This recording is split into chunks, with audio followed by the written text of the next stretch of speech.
Convido os irmãos a se colocarem em pé. Abram suas Bíblias no Evangelho de Lucas, capítulo 7, por favor.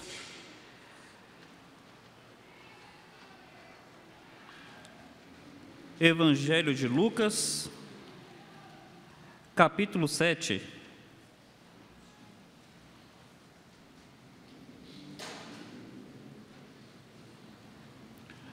Peço para que me acompanhe na leitura dos versículos 1 ao 10. Lucas, capítulo 7, versos de 1 ao 10. Diz assim: Tendo Jesus concluído todas as suas palavras dirigidas ao povo, entrou em Cafarnaum. E o servo de um centurião, a quem este muito estimava, estava doente, quase à morte. Tendo ouvido falar a respeito de Jesus, enviou-lhe alguns anciãos dos judeus, pedindo-lhe que viesse curar o seu servo. Estes, chegando-se a Jesus, com instância lhe suplicaram, dizendo: Ele é digno de que lhe faças isto, porque é amigo do nosso povo, e ele mesmo nos edificou a sinagoga. Então Jesus foi com eles, e já perto da casa, o centurião enviou-lhe amigos para lhe dizer: Senhor, não te incomodes, porque não sou digno de que entres em minha casa. Por isso, eu mesmo não julguei digno de ir ter contigo. Porém, manda uma palavra, e o meu rapaz será curado. Porque também eu sou homem sujeito à autoridade, e tenho soldados às minhas ordens. Digo a este: vai, e ele vai. E a outro: vem, e ele vem. E ao meu servo: faze isto, e ele o faz. Ouvidas estas palavras, admirou-se Jesus, e voltando-se para o povo que o acompanhava, disse: Afirmo-vos que nem mesmo em Israel achei fé como esta. E voltando para casa, os que foram enviados encontraram curado o servo. Vamos falar com Deus.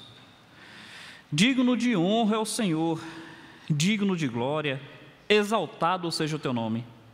Pai, nós agradecemos pelo culto que está sendo prestado ao Senhor. Te agradecemos pelo privilégio que o Senhor nos concede de nos aproximar da tua face e saber que o Senhor está presente conosco. Te agradeço pelas pessoas que estão entre nós e quero te pedir pela tua palavra que foi lida neste momento.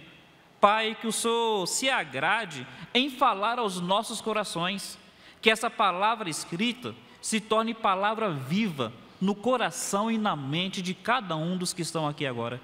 Em nome de Jesus Cristo pedimos a Ti, ó Deus. Amém, Senhor. Todos podem assentar-se? Meus queridos, os evangelhos falam sobre os feitos de Jesus. Os evangelhos falam sobre a identidade de Jesus, os ensinos de Jesus e os feitos de Jesus. E são muitos os milagres que os evangelhos narram, muitos mesmos. Só que este daqui, ele se destaca entre outros. Por qual razão? Nos demais milagres que Jesus fez, as pessoas ficavam admiradas com Jesus. E com razão. Um homem que faz o cego enxergar, desperta admiração. Um homem que faz o mudo falar, o surdo ouvir, o paralítico andar, o morto reviver, desperta admiração, mostrando que não é apenas um homem, é o próprio Deus que se fez carne e habitou entre nós. Mas, meus queridos, este milagre que aconteceu aqui mostra não os homens admirando Jesus, mostra Jesus admirado com um homem. O versículo 9, vocês devem ter percebido, diz assim: ouvidas essas palavras, admirou-se Jesus dele. Meus queridos, acompanhem o que o texto está dizendo. Os homens se admirarem com os milagres de Jesus, compreensível, mas Jesus, admirado com um homem, deve chamar a nossa atenção. Eu gostaria de pensar com todos nessa noite, o que em nós atrai a atenção de Deus sobre nossa vida? O que em você alcança o coração do Senhor? O Senhor alcança o seu coração com o Espírito dEle, com a graça dEle, com o seu amor, com a sua bondade. Mas o que em você pode atrair os olhos do Senhor sobre a sua vida? Meus queridos, vamos entender quem é esse centurião. Veja bem, centurião quer dizer chefe sobre 100. Então, naquela época, o exército funcionava de um jeito um tanto diferente quanto hoje. Hoje, como é que é a hierarquia militar? Tem o soldado raso, tem o cabo, tem um sargento, primeiro-tenente, segundo-tenente, capitão, por aí vai. Naquela época, tinha uma hierarquia chamada centurião, chefe sobre 100. Então, era um homem de grande destaque militar. Ele chegava numa determinada região e ele era como se fosse o comandante daquela região.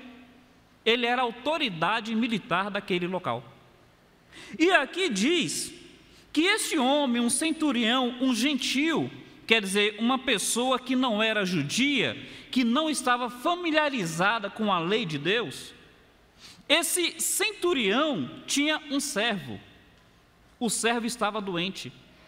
E o texto, como você acabou de ler, diz que ele muito estimava aquele servo, de tal forma que quando ele ouve falar de Jesus, o que ele ouvia? Que Jesus fazia maravilhas, cegos enxergarem, surdos ouvirem, mudos falarem, mortos ressuscitarem. Então ele ouve dizer que Jesus realiza proezas que só Deus pode realizar. Ele, por estimar aquele servo, pede a intervenção de Jesus. Meus queridos, veja bem, uma qualidade que esse homem tem. Esse homem se preocupa com os necessitados. Esse homem tem um grande interesse pelos necessitados. Será que foi isso que alcançou o coração de Jesus? Veja bem, muitos procuraram Jesus para que Jesus intervisse na vida de outros. Mas quem procurava era o pai pedindo pela salvação do filho, a mãe pedindo pela salvação da filha, uma pessoa pedindo por um parente próximo ou pedindo por si mesmo. Este homem está pedindo pelo seu servo. Meus queridos, percebem o quanto que esse homem era altruísta? Observem comigo pelo seguinte: infelizmente, existe uma conotação pejorativa que não é atual, é secular na relação patrão-empregado. Não é sempre assim. Eu sei de vários bons patrões. Aqui nessa igreja mesmo, tem alguns irmãos que são ótimos patrões. Mas é comum entendermos a relação patrão-empregado da seguinte maneira: quando o empregado tem algo para oferecer, o patrão mantém esse empregado.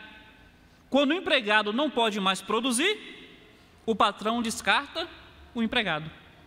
Veja bem, nós dissemos que existem boas exceções. Aqui nessa igreja tem várias. Na sociedade também tem as suas.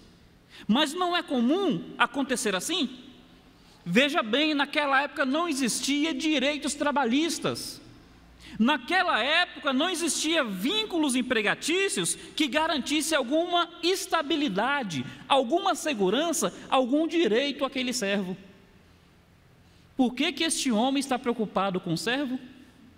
Estimava o servo. Bondade. Não é que o coração do homem seja naturalmente bom, mas é que este homem escolheu agir com altruísmo para com aquele servo. E se nós olharmos o texto à primeira vista, nós poderíamos pensar: olha, é porque ele estimava o servo, ele tinha uma amizade por aquela pessoa, se fosse outra, assim ele não faria. Mas, meus queridos, vocês viram que o centurião pede aos anciãos da cidade, aos líderes religiosos do judaísmo naquela cidade, e quando esses líderes vão até Jesus, eles dizem assim: esse centurião é digno, porque tem feito bem ao nosso povo, chegou a edificar a nossa sinagoga. Veja só, o altruísmo desse homem não era apenas para com o seu servo especificamente, até para com aquela cidade, a ponto dos líderes religiosos, que tinham uma postura xenofóbica, eles não tinham muita simpatia para com o estrangeiro, a ponto desses reconhecerem que aquele homem era bom para com a sua cidade. Meus queridos, este homem está nos mostrando algo que a gente precisa refletir um pouco mais. O Evangelho é um Evangelho que nos leva a nos relacionar com Deus e a nos relacionar com o próximo. O Evangelho é um Evangelho que nos leva a entender que nós precisamos nos preocupar com aqueles que estão à nossa volta, independente do vínculo de parentesco. A Bíblia não ensina salvação pelas obras. A Bíblia não ensina salvação pela caridade. Mas a Bíblia vai ensinar que, ainda que o Evangelho não seja social, o verdadeiro Evangelho tem sim implicações sociais. Aqueles que honram o Senhor, aqueles que temem o Senhor, aqueles que amam o Senhor, devem se preocupar com os necessitados que estão à sua volta. E eu gostaria então de entender por que este homem que está numa posição de status, esse homem que não precisava daqueles que estão à sua volta, por que ele tem um coração tão compassivo para com o seu servo? Por que ele tem um coração tão compassivo para com os moradores daquela cidade, a ponto até de ter edificado a sinagoga deles? Meus queridos, além do altruísmo deste homem, sabe um segundo aspecto que esse texto nos mostra? Este homem tem uma coisa chamada humildade. Este homem tem uma coisa chamada humildade, e porque ele é humilde, ele se preocupa com aqueles que estão à sua volta. Quando Jesus vem à sua casa, ele manda dizer: Senhor, não te incomodes, porque eu não sou digno que o Senhor entre debaixo do meu teto. Meus queridos, por que Jesus se impressionou? Por que Jesus se admirou? Nós estamos vendo um pouco como é que este homem é, e nós estamos começando a ver algumas características desse homem que realmente são elogiáveis aos olhos humanos. Vamos chegar o que fez com que Jesus realmente se admirasse.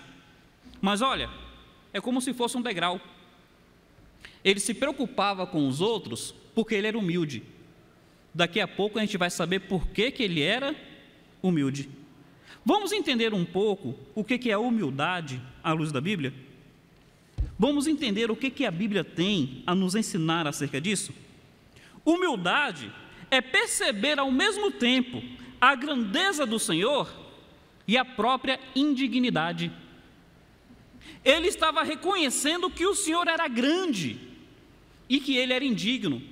E ele fala: Senhor, eu não posso te receber na minha casa. O Senhor é grande, eu sou indigno. Meus queridos, a palavra de Deus nos fala que aquele que se exaltar será humilhado, mas aquele que se humilhar será exaltado. Este homem está demonstrando uma atitude de humildade, e é porque ele era humilde que ele se preocupava com aqueles que estavam à sua volta. Mas vamos entender um pouquinho mais acerca da humildade.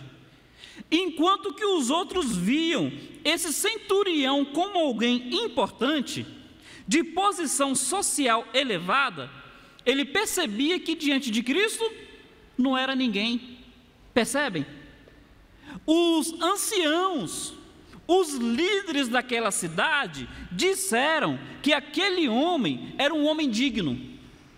Chegam até Jesus e falam: Senhor, o senhor tem que ir à casa daquele homem, porque ele é digno, ele é alguém importante, ele tem feito muito bem essa cidade e até nos edificou a sinagoga. O que as pessoas achavam daquele homem? Achavam que ele era digno, achavam que ele tinha uma posição elevada. Mas enquanto que as pessoas viam aquele homem dessa forma, como é que o homem via a si mesmo? Ele fala: Senhor, eu não sou digno, Eu não sou digno que entres no meu teto. Eu não sou digno de recebê-lo na minha casa. Meus queridos, nós entendemos que ele era altruísta porque ele era humilde. Mas vamos saber por que ele era humilde. Daqui a pouco a gente vai chegar nisso. Mas primeiro vamos entender bem o que é a humildade. A humildade é perceber a grandeza do Senhor, perceber a própria indignidade. A palavra de Deus vai nos levar a entender um pouco mais sobre isso. Eu queria que você mantivesse a sua mão nessa passagem e abrisse no livro de Salmos. Salmos é fácil de encontrar, está no meio da Bíblia. Se você estiver sem Bíblia ou sem facilidade no manuseio, é só prestar atenção na leitura. Salmo 104. O que é a humildade? É perceber a grandeza de Deus, perceber a própria indignidade, a própria insignificância. Salmo 104, verso 27 diz assim, Salmo 104, verso 27. Diz então: todos esperam de ti que lhe dês o de comer a seu tempo. Se lhes dás, eles o recolhem. Se abres as mãos, eles se fartam de bens. Se ocultas o rosto, eles se perturbam. Se lhes cortas a respiração, morrem e voltam ao seu pó. Envias o teu espírito, eles são criados, e assim renovas a face da terra. Percebe aí a grandeza de Deus?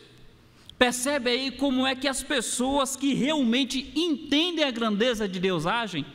Leia de novo o verso 27. Deixa isso entrar na sua mente, entrar no seu coração.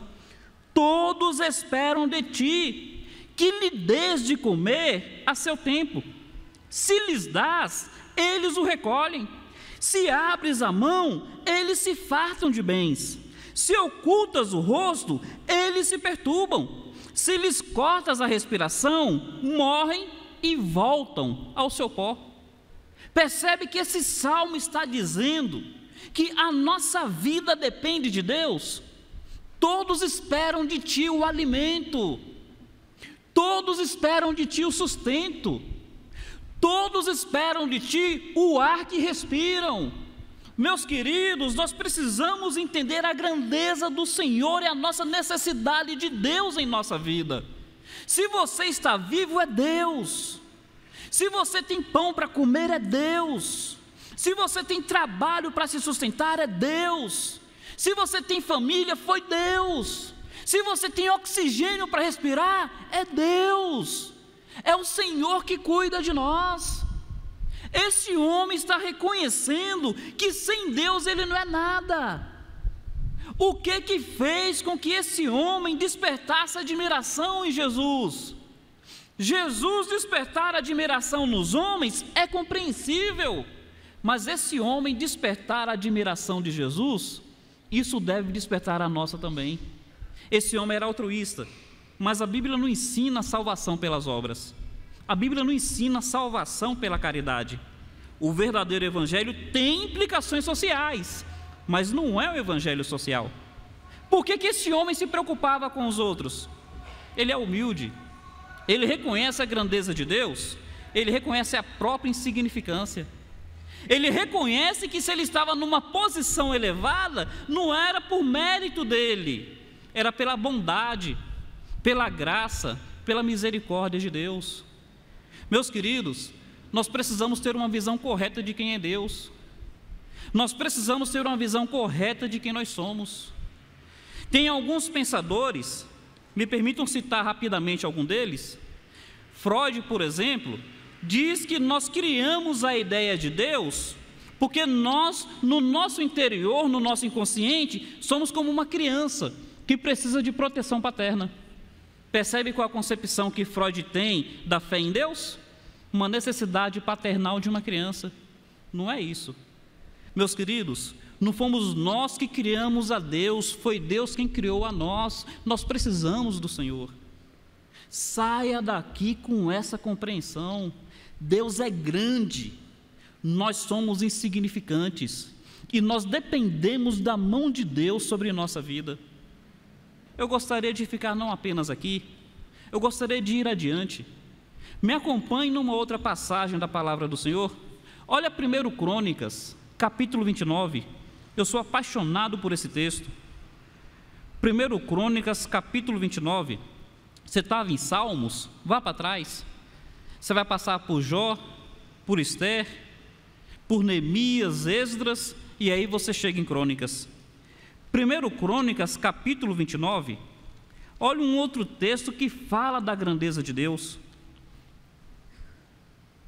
Capítulo 29, a partir do versículo 10, diz assim: pelo que Davi louvou ao Senhor perante a congregação toda e disse: bendito és tu, Senhor, Deus de Israel, nosso Pai, de eternidade em eternidade.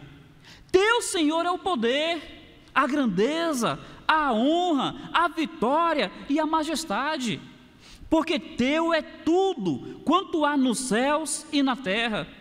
Teu, Senhor, é o reino. Tu te exaltaste por chefe sobre todos.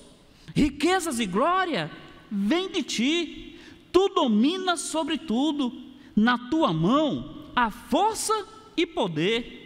Contigo está o engrandecer e a tudo dá força.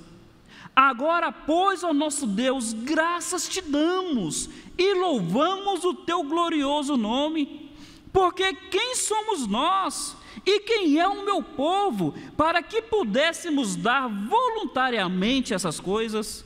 Porque tudo vem de ti e das tuas mãos tu damos. Meus queridos, é a palavra de Deus.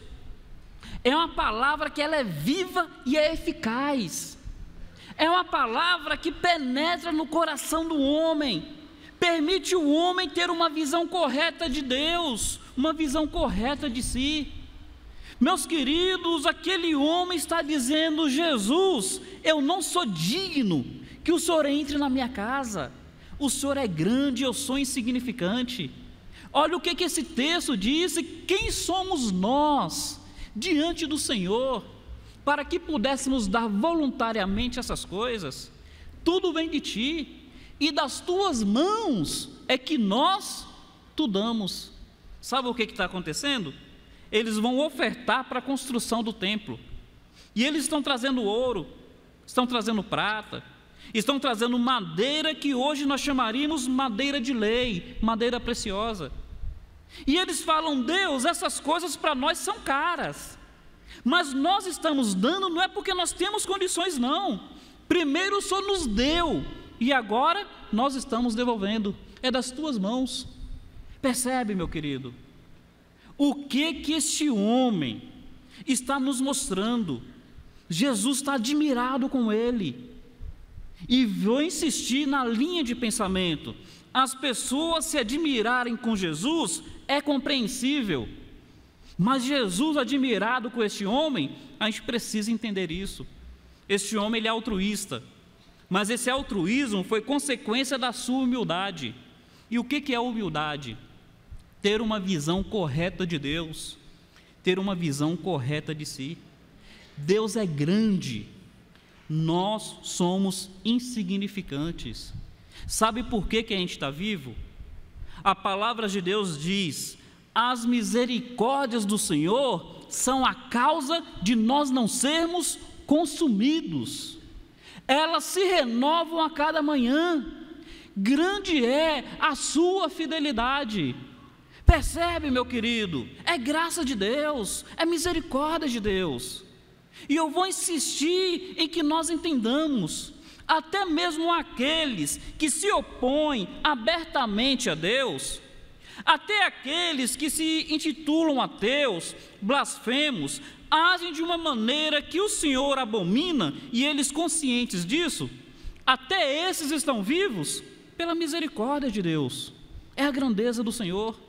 Nós somos insignificantes, precisamos entender isso, porque se nós tivermos uma visão correta de nós mesmos diante de Deus, meus queridos, nós estamos um passo a mais de entender por que Jesus ficou admirado com aquele homem. Eu queria deixar diante de todos mais uma passagem da Bíblia. É a palavra de Deus, não é demais ser lida.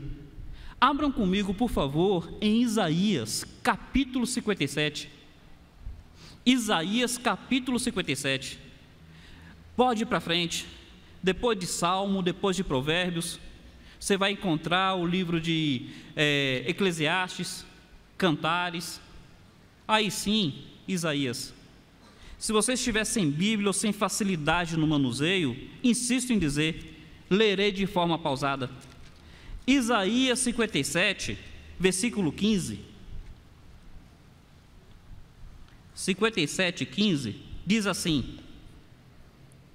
Isaías 57, 15. Porque assim diz o alto, o sublime, que habita a eternidade, o qual tem um nome de santo. Habito no alto e santo lugar, mas habito também com o contrito e o abatido de espírito, para vivificar o espírito dos abatidos e vivificar o coração dos contritos. Deixa a palavra do Senhor falar ao seu coração. Entenda o que esse texto está dizendo. Olha de novo. Assim diz o alto, o sublime, o que habita a eternidade, que tem o nome de santo. Percebe a grandeza de Deus? E sabe o que ele diz? Eis que habito num alto e santo lugar. Yuri Gagarin, primeiro homem a ir ao espaço, em seu retorno, ele faz uma afirmação polêmica. Ele soviético, União Soviética ateia, então ele diz, fui lá e não vi Deus. Mas sabe por quê? Porque Deus está num alto e santo lugar, sublime. Não há uma espaçonave que consegue chegar à morada de Deus. É a transcendência do Senhor. O homem por si só não consegue alcançá-lo. Mas ele continua dizendo, eu habito também, além do alto e do santo lugar, eu habito também com o contrito, com o abatido de espírito, para vivificar o coração do contrito, para vivificar o coração do abatido. Percebe? Deus em sua grandeza, Ele faz questão de estar com o humilde. Aquele homem, aquele centurião, socialmente falando, tinha uma posição elevada, mas ele olhando para Deus, olhando para si, ele percebia que Deus é grande, que Ele é insignificante, e é por isso que ele vai experimentar o agir de Deus na sua vida. Para entender comigo, eu gostaria de ir adiante na linha de pensamento. Tem duas situações que nos mostram a nossa pequenez. Entre tantas situações que a gente poderia imaginar, tem duas em especiais que nos mostram a nossa pequenez. Quando estamos diante de adversidades, percebemos o quanto que somos fracos. Quando nós estamos diante de adversidades, nós percebemos o quanto que nós somos fracos. Você está com um bom emprego, você está com dinheiro no banco, você está com seu carro pago, você está com sua casa paga, você está com saúde, sua família está bem. Você se acha alguém, você acha que você é bom, você se acha importante. Mas, meu querido, quando vem a adversidade, de repente é uma adversidade financeira, você está devendo mais do que você pode pagar. De repente é uma doença em você ou na família, e você ou não consegue descobrir o que você tem, ou você não consegue pagar o tratamento, ou ainda que você consiga pagar o tratamento, a doença não tem cura. Você percebe o quanto que você é pequeno. Você percebe que aconteceu uma fatalidade no seio da sua família. Pessoas que você ama não estão mais com você. Você nota a sua impotência diante da morte. Não é verdade? Não é assim conosco? Semana passada, não sei por que cargas d'água, eu comecei a sentir fortes dores, creio que seja no nervo ciático. E meus queridos, eu passei a madrugada, passei 3 madrugadas seguidas, rodando na cama sem conseguir dormir. E o nervo ciático, quem já sentiu isso sabe como é que é. Você vira para um lado, não consegue, vira para o outro, não consegue, fica sentado, não consegue. E olha, uma dor que agora eu sei que foi passageira, porque já não a sinto há uns 4 dias, me mostrou o quanto que eu sou insignificante. Eu comecei a pensar, será que é um tumor? Será que é um bico de papagaio? Será que é uma hérnia de disco? Será que é alguma coisa? Isso já mostra o quanto que nós somos insignificantes. É o que este homem está percebendo. Tem alguém que ele muito estima que está doente, e por mais que ele estime, por mais que ele tenha recursos financeiros, ele não pode fazer nada pela pessoa que ele estima. Ele percebe a sua insignificância. Mas sabe qual é a segunda situação que nos mostra o quanto que nós somos insignificantes? Quando nós contemplamos a grandeza de Deus. Quando nós olhamos para um problema insolúvel aos nossos olhos, vemos o quanto somos pequenos. Mas também quando nós contemplamos a grandeza de Deus, o alto sublime. Meu querido, olha para a criação. Quando eu vou à praia, eu gosto de ficar olhando aquela imensidão de água, e aquelas ondas que vêm, aquelas ondas que vão, e eu fico olhando, puxa, o meu Deus é tremendo. E eu aproveito ali aquele local ermo, solitário, aquele barulho das águas, para ficar ali em voz alta dizendo, o Senhor é grande, o Senhor é poderoso, oh Deus, que Deus bom que o Senhor é. Meus queridos, diante disso nós percebemos quem nós somos. Nós somos seres que carecem da intervenção de Deus em nossa vida, precisamos da atuação do Senhor. Mas olha, a nossa indignidade, a nossa insignificância, não é apenas porque somos criaturas, é porque somos criaturas pecadoras. Não é apenas porque somos criaturas, é porque somos criaturas pecadoras. A Bíblia fala, todos pecaram, e por isso estão destituídos da glória de Deus. Isso é que nos faz mais insignificantes. Estamos destituídos da glória de Deus, estamos destituídos da presença de Deus, estamos destituídos do Senhor. É isso que nos faz mais insignificantes. Precisamos ter uma visão correta do Senhor, precisamos ter uma visão correta de nós mesmos. E meu querido, gostaria então de chegar no ponto que fez com que esse homem fosse humilde. O que fez ele ser altruísta é o fato dele ser humilde. Mas o que fez com que ele fosse humilde? Versículo 9, Lucas 7, passagem que a gente leu no início, diz assim: ouvindo essas palavras, admirou-se Jesus dele, e voltando-se para o povo que o acompanhava, disse: afirmo que nem mesmo em Israel achei fé como essa. Meus queridos, a essência toda é a fé. A fé promoveu humildade no coração dele. Essa humildade o levou ao altruísmo. Mas tudo começa com a fé. A palavra de Deus diz que sem fé é impossível agradar a Deus. A palavra do Senhor diz que a salvação é pela graça, por meio da fé. Nós precisamos confiar, nós precisamos crer. A palavra de Deus diz: não se turbe o vosso coração, crede em Deus, crede também em mim, disse Jesus. Meu querido, você precisa crer. Este homem está mostrando fé, e só para a gente entender o quanto que isso é importante na Bíblia, quando Deus cria o homem, Deus o coloca num jardim chamado Jardim do Éden, quer dizer Jardim das Delícias, e Deus coloca uma árvore e diz: não coma deste fruto, porque no dia que dele comerdes, certamente morrerás. Sabe a única coisa que o homem precisava? Confiar no que Deus disse, e não comer do fruto.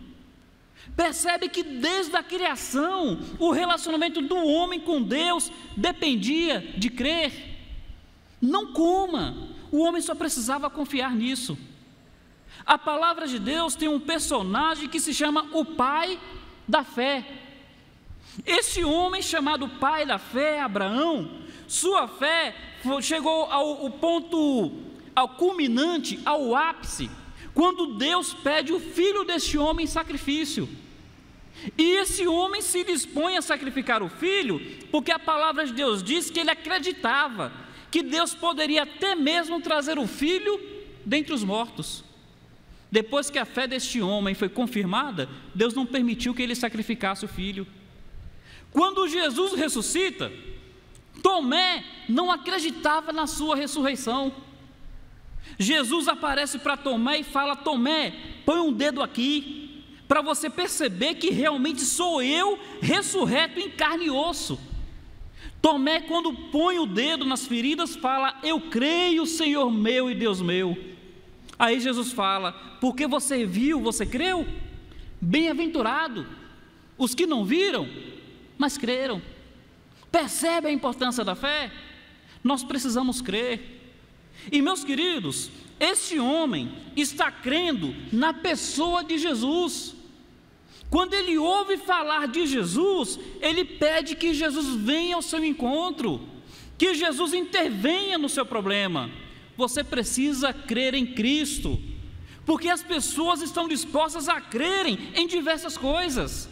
E eu não quero te convidar a crer em religião, eu não quero te convidar a crer em outras pessoas, ainda que elas estejam na Bíblia, porque nós precisamos mesmo é crer em Cristo. Teve um homem que perguntou: o que devo fazer para ser salvo? Responderam a ele: creia em Cristo e será salvo tu e tua casa. Este homem confiou em Jesus, e este homem confiou na graça de Jesus, porque mesmo ele sendo insignificante, mesmo ele sabendo que Jesus é grande, ele confiou que Jesus interviria no seu problema, confiou em Jesus, confiou na graça de Jesus, mesmo sem eu merecer, mesmo sem Jesus precisar de mim, eu confio que Ele vai intervir no meu problema, eu confio que Ele virá ao meu encontro. Percebe, meu querido, você precisa confiar em Cristo, você precisa confiar na graça de Cristo. Este homem creu na palavra de Cristo, ele disse: manda somente uma palavra, eu confio na tua palavra, fala apenas e já é o suficiente. Teve um homem que foi crucificado junto a Jesus, perto de morrer ele diz: Senhor, lembra-te de mim quando vieres no teu reino. Jesus fala: hoje mesmo estarás comigo no paraíso. Aquele homem só precisava confiar nessa palavra: salvo.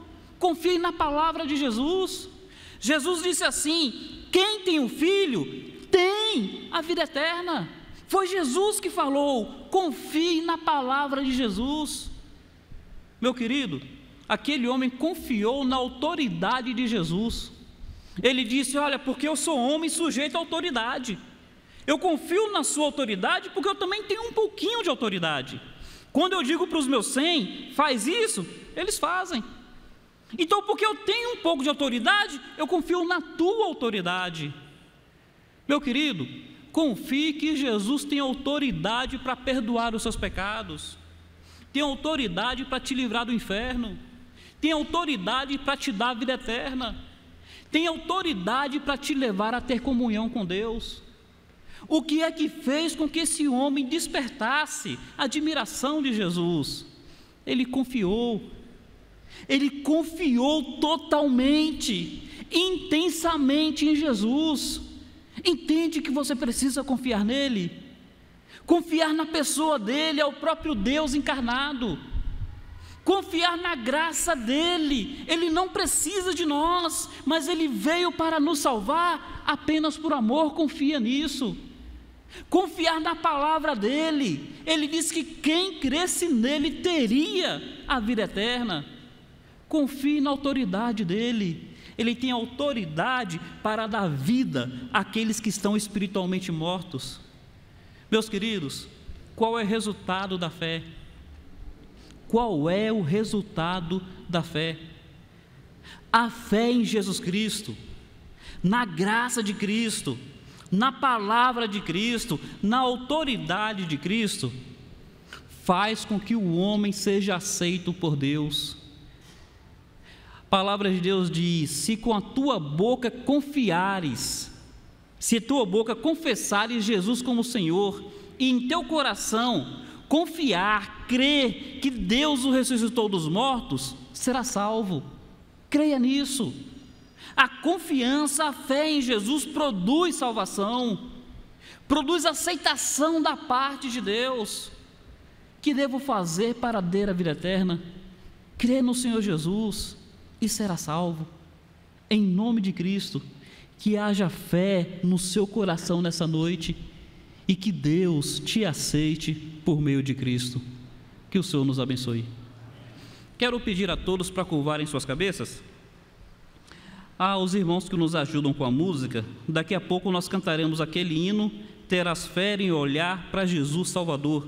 Gostaria que já separasse esse hino para nós cantarmos. Mas, meus amigos, eu gostaria que vocês agora estivessem em espírito de oração, refletindo no que vocês acabaram de ouvir. É a palavra de Deus, é a palavra do Eterno, e essa palavra está escrita para que nós entendamos como que Deus nos aceita. Eis aqui um homem que tinha um problema que ele não conseguia resolver. O nosso problema insolúvel é o pecado. E este homem pediu a intervenção de Cristo. Cristo veio ao seu encontro e se admirou com ele, porque ele cria. Eu quero te convidar a crer nessa noite. Creia que Jesus Cristo perdoa o pecado daqueles que o recebem. Cristo morreu para te dar vida. Cristo te faz aceitável diante de Deus. Eu sou o caminho, a verdade e a vida. Ninguém vem ao Pai senão por mim. Mas você precisa crer. E sabe o que é a fé? A fé é aquilo que nos leva a buscar. Porque aquele homem confiava em Jesus, ele buscou a intervenção de Jesus. Se você realmente crê, você precisa buscar Jesus na sua vida. Você precisa entregar sua vida a Jesus. Eu quero te convidar a tomar essa decisão nessa noite. Eu quero te convidar a dar um passo de fé e aceitar Cristo como seu Salvador. Eu quero te convidar, você que já tem ouvido do Evangelho há muito tempo, mas talvez esteja preso pelo pecado, já tomou uma decisão no passado, mas hoje está fora. Eu quero te convidar a crer que Cristo vai te libertar do pecado. Eu quero te convidar a se reconciliar com Jesus. Aqueles que realmente quiserem tomar essa decisão de fé, aqueles que realmente querem crer, eu quero orar por vocês. Levante uma de suas mãos para que eu agradeça a Deus pela sua vida. Eu quero orar por você neste momento. Aceite Jesus como seu Salvador. Seja como aquele centurião. Graças a Deus pela sua vida. Louvado seja o Senhor. Pode baixar a mão ali atrás. Meu querido, é a sua decisão diante do Senhor. Creia em Cristo, será salvo tu e tua casa. Creia na pessoa de Jesus, na graça, na palavra, na autoridade de Cristo. Há mais alguém? Levante uma de suas mãos. Pastor, nessa noite eu quero crer em Jesus. Nessa noite eu estou aceitando Jesus pela fé. Meu querido, entre você e Deus, é a sua liberdade. Mas eu não posso encerrar este culto sem apelar ao seu coração. Há mais alguém? Levante uma de suas mãos. Eu quero orar por você. Quero agradecer a Deus pela sua vida. Quando foi meu momento de tomar uma decisão, era uma luta dentro de mim. Por um lado eu queria, por outro eu tinha minhas dúvidas, tinha meus temores. E é aí que nós precisamos de fé. É essa fé que nos ajuda a vencer os temores, as dúvidas, os pensamentos contrários que vêm diante de nós. Creia. Há mais alguém? Levante uma de suas mãos. Talvez você esteja afastado do Evangelho. Quero te convidar a se reconciliar nessa noite. Há mais alguém? Convido todos a se colocar em pé. Nós vamos cantar este hino que acabamos de citar.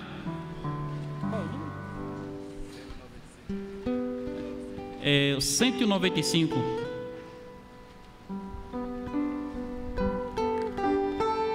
E eu quero fazer o seguinte: teve uma pessoa que levantou a sua mão, e com certeza tem outras pessoas que estão considerando isso aí em seu coração. Eu quero convidar aqueles que levantaram sua mão, aqueles que tomaram essa decisão, venha à frente. Nós queremos agradecer a Deus pelas suas vidas, nós queremos orar por vocês. Enquanto nós oramos, enquanto nós cantamos, venha à frente para cumprimentarmos.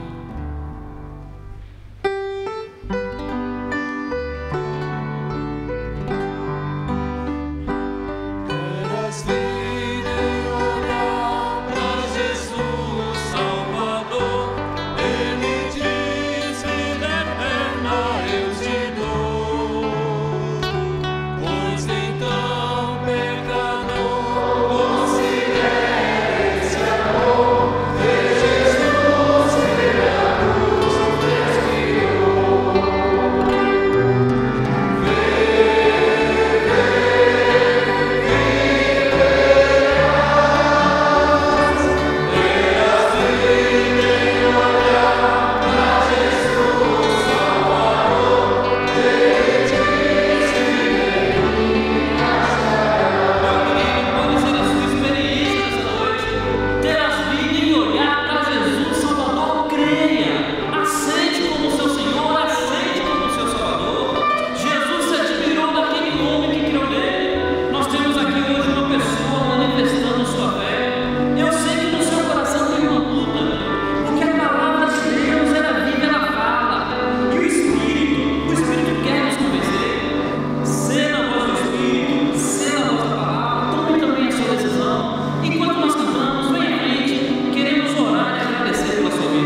eu passarei a palavra ao pastor, ele vai encerrar o culto e vai orar por essa decisão, graças a Deus.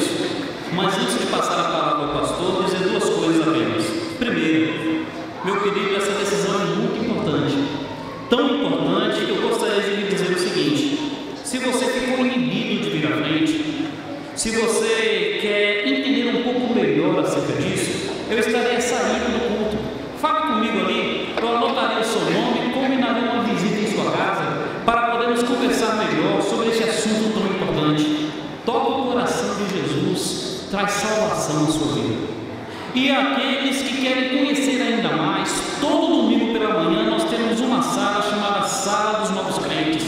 Tem tido uma boa frequência e nós queremos insistir as pessoas a estarem ali para aprender mais. É a Sala dos Novos Crentes e a Sala dos Interessados. Coloque no seu coração, aprenda mais da palavra de Deus. Estaremos à saída, é só falar conosco. Pastor Infante. Irmãos, graças a Deus por essa mensagem, graças a Deus pela decisão da Maria José. E a palavra de Deus diz o seguinte, minha filha: conhecereis a verdade e a verdade te libertará, viu? E Jesus Cristo é a verdade. Então, graças a Deus. Se o Filho vos libertar, verdadeiramente sereis livres. Deus e Pai, terminamos esse culto louvando o Teu nome pela vida da Maria José, que hoje, libertada pelo Senhor, está aqui querendo seguir as pegadas de Jesus. Que o Senhor a abençoe e abençoe aqueles que ouviram a palavra. Ó Deus, que sejam tocados. Se forem inibidos, ficarem inibidos, que falem conosco à saída, mas não protele, não deixem que as coisas desse mundo venham apagar aquilo que acabaram de ouvir. Por favor, Pai, que as pessoas entendam uma eternidade com Cristo, que bênção, uma eternidade sem Cristo, que maldição, que corram para a bênção. Em nome de Jesus e para a sua glória, leva-nos em paz para os nossos lares, abençoa as conferências, lembra-te do jovem Ailton, Senhor, tem compaixão daquela vida. Em nome de Jesus e para a sua glória. Amém.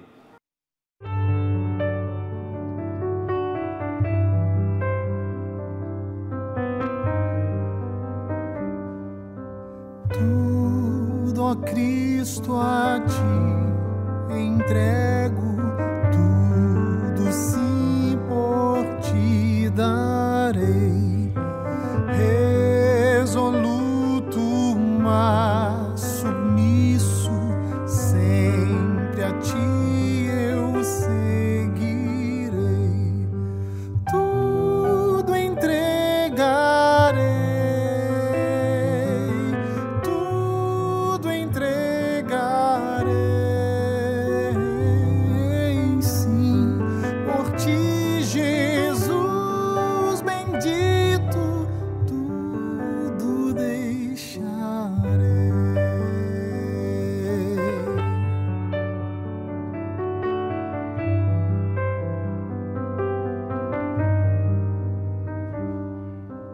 Tudo, ó Cristo, a ti entrego, corpo e alma, eis aqui. Este mundo mal renego, quero dedicar-me a ti, tudo entregarei, tudo entregarei, sim, por ti, Jesus bendito, tudo deixarei.